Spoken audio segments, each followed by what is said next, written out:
भक्ति गाई कौनो भक्ति गाय दे चुटकुला कोनो गाय दे। अरे वो भी तो लास्ट वाला बटन में लगा जन कौन वाला। हाँ इनका हरदम दबा है कि पर चुटकुला लगाई दिखे ना। हां चुटकुला लगा दा। अरे अब का करे हो राम अब का करे नैना दोनों लड़ी गए अब का करी नैना दोनों लड़ी गए अब का करी। अरे अब का करे हो राम अब का करी नैना दोनों लड़ी गए अब का करी नैना दोनों लड़ी गए अब का करी। के कभी ना गावत हो ये का बता। तो इन तो मिली है वो आज हमार रहना इनसे लड़ गए का जान ले जाए मैसेज पहुंचा दे जाए।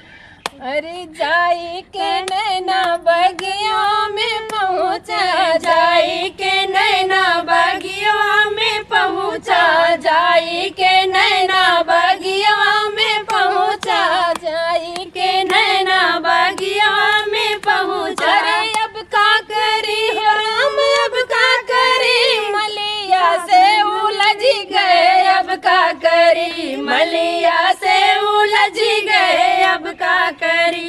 अब का करी हो राम अब का करी नैना दोनों लड़ी गए अब का करी नैना दोनों लड़ी गए अब का करी। अरे जाई के नैना कुआना पे पहुँचा जाई के नैना कुआना पे पहुँचा जाई के नैना कुआना पे पहुँचा।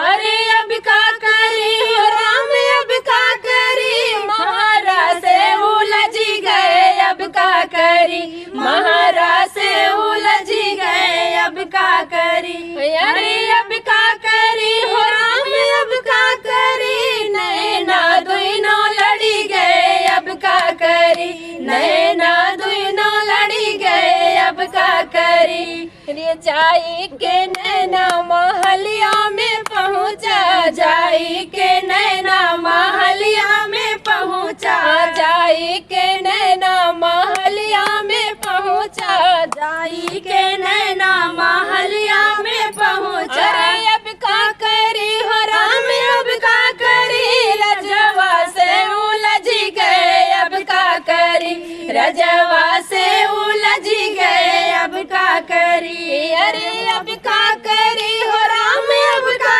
करी नैना दोनों लड़ी गए अब का करी नैना दोनों लड़ी गए अब का करी। अरे जाई नैना शिव बाबा में पहुँचा जाई नैना शिव बाबा में पहुँचा जाई नैना शिव बाबा में पहुँचा। अरे अब का करी हो राम अब का करी सखियन में उलझ गए अब का करी सखियन में उलझ गए अब का करी। नए वालन से भिड़ गए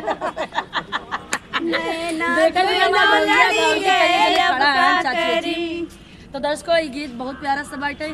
आप लोग वीडियो देखा जाइए हमारे गला देखें कहाँ से कहाँ वीडियो चार चार लगाने के लिए समझ ले जाए गला इंटरव्यू दे देखिए कितने लोग देख रहे हैं। गाना गावत थक बाटे लगभग 15 से 20 दिन से समय ना बट हम अपन वीडियो बना ले। बहुत बहुत धन्यवाद।